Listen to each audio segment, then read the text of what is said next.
Welcome back to my YouTube. Listen, this is for my pro chefs out there. This is for my high-level cooks, the ones who creating menu items. I'm making this dish. This is some advanced technique, but I want to give you a rundown on how I did it. So this is purple daikon. This is just turned on the Japanese chiba slicer, and then basically what I'm doing from there is I'm gonna make noodles. Okay, these noodles are quickly blanched, and then I'm using parsley because of the flavor profile, right? I didn't want to use a strong herb, but the turnip is really good. I got it from the farmer's market. Everything I got from here I got from the farmer's market, and the quality is there. It's just a really good turnip, so I wanted to do these little noodles.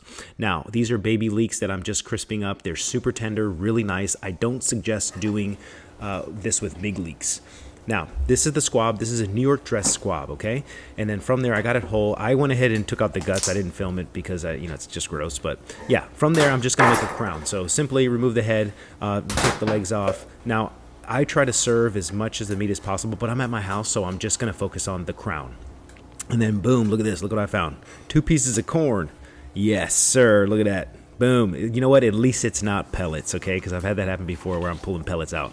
But anyway, from there, we make our crown. And then what I'm going to do is I'm going to season this with a curry mix that I got from Le Sanctuaire. I'm testing out this spice. It's really good, actually. I'm straining it because I don't want big pieces. And then I'm just going to rub it around, a little bit of oil. And then from there, I'm going to hit a cast iron pan, and I'm going to roll these guys around. I think what's really important is take in consideration you'll never get crispy squab skin.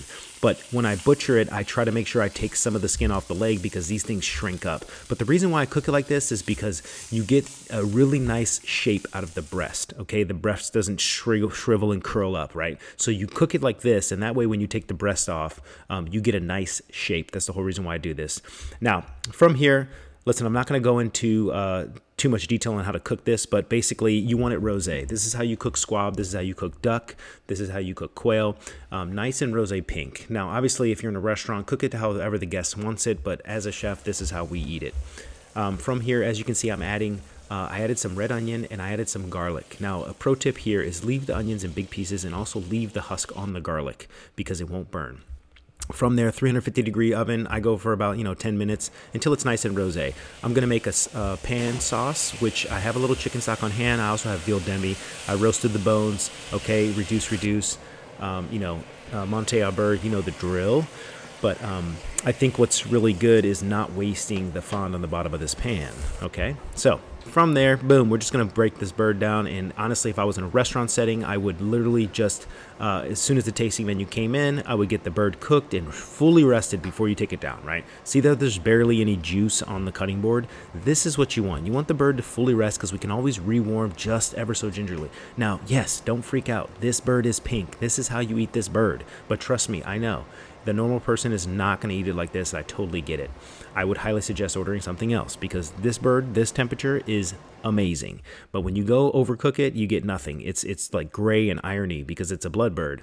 And I know that's a weird technique, but that's a weird saying, but that's what they're called. The duck, quail, squab, things like this.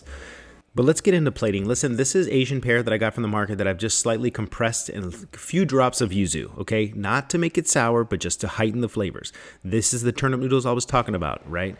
I think it's really cool. The texture is beautiful. I just slightly blanched them, okay? Next, these are Tokyo turnips. I took the tops, I made a nice little pesto, and I put it back into, with a melon baller, scooped out the Tokyo turnip, and I peeled it, braised them ever so gingerly. These are baby leeks that I cooked the bottoms. I braised them down, a little chicken stock and butter, and then you saw the crispy leeks in the beginning. This, I realized the Asian pear was cut too big, and so I wanted to make it a little bit more graceful, so I cut it smaller, and then I'm adding a mustard frill, which has a great flavor profile. I'm not a big fan of microgreens that don't taste like anything, okay?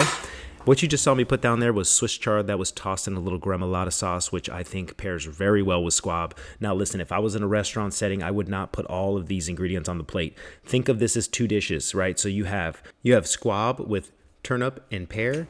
You also have squab with braised leeks and radish, right? So that's how I would think of this. I'll put the description, but I'm hitting it with just a little bit more spice because I knew it would need it. I added a little bit of citric acid to that spice, and then here is the jus. Look at that. It's perfect. It's picture perfect. That jus came out so money, and I'm telling you, you need that for this dish. Now, I'm telling you, you can make things like this at the house, but this is more geared towards the professional cook, professional chef.